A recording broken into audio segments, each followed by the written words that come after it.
Hey friends, it's Dan J. Gregory here, and today I'm going to take a short story about Einstein, as a matter of fact. So Einstein in the early 1900s was a professor, and he'd set an exam for his senior students. And when he collected the exam in, his teaching assistant said to him, "Isn't this the same paper that you set the senior students last year?" And Einstein says, I'm not going to try and impersonate his accent, but Einstein says, "Yes, it is." So his assistant says, why would you do that? You know, they'll have the answers. And Einstein replies, "Well, it's correct, I set the same questions, but the answers have changed." So science had moved so far in that 1 year period that the exam paper no longer even had the same answers. But, you know, what's interesting about that is that, you know, over 100 years on now, the answers are changing even quicker than they were back then. And if you think about our own personal experience, you know, what problems you faced last year, whether in your relationships, your business, or your health, you know, what problems you faced then, the answers are going to be different now. You know, if I asked you the same question, the answers are likely to have changed.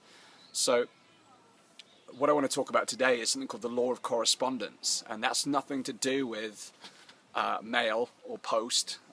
It's actually to do with how the outer world corresponds with your inner world. So the things you think about, the thoughts you have, are what directly creates what's possible for you in the outside world. So there's a number of things that are influenced within that, you know, such as your beliefs, you know, what you believe is possible for yourself, your values in terms of what you stand for as a person, and what you need as a person as well. But primarily it's how you think that will correspond directly with what actions you take and what you create in the outer world. So your inner world is a direct reflection of what you create in your outer world. So it's a really important piece of the puzzle in terms of creating success, is managing the inner world, because it is responsible for, you know, what we create in the outer world. And, you know, many people say 80% of success is psychological and 20% is mechanical. So it's mastering that inner game to get the real results. And you're going to see more about that in some future blog posts, but it's just a point that it's well worth thinking about. And you know, when you're thinking about what your goals are, you know, what is it that goes on internally that allows you to manifest that into your life. And I want to finish on four elements, four ingredients to success that I think are really important. And number one is health and vitality. This is really, for me, the driving force of every element of success. You know, having the energy and the vitality to be able to go ahead and create the momentum in your life. You need the energy to be able to do that. The second thing is love and relationships. Now, a well-balanced person will always see relationships and connection as a central part of their success.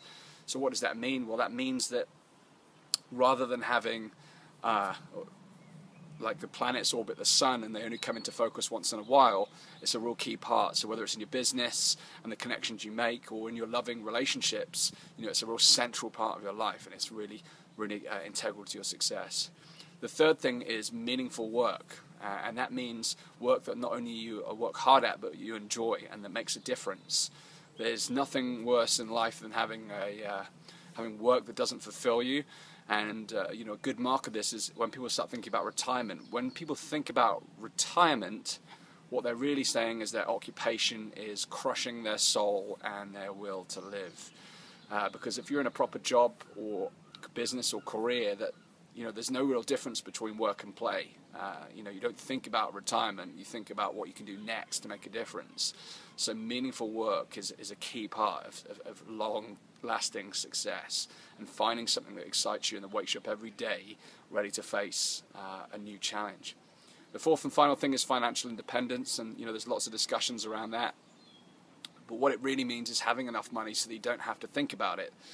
And, you know, Tim Ferriss speaks about financial independence with his dream line, in that, you know, often it's a lot closer than you think.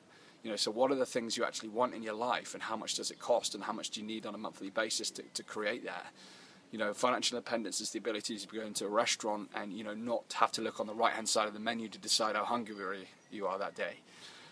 So each individual will have a different number for what financial independence is, but really it's about having to not have to worry about it. So for me, those are the four elements, four ingredients of success. You know, it's health and vitality and energy, it's love and connection, it's meaningful work and financial independence, and having a compelling set of goals will help you achieve all four.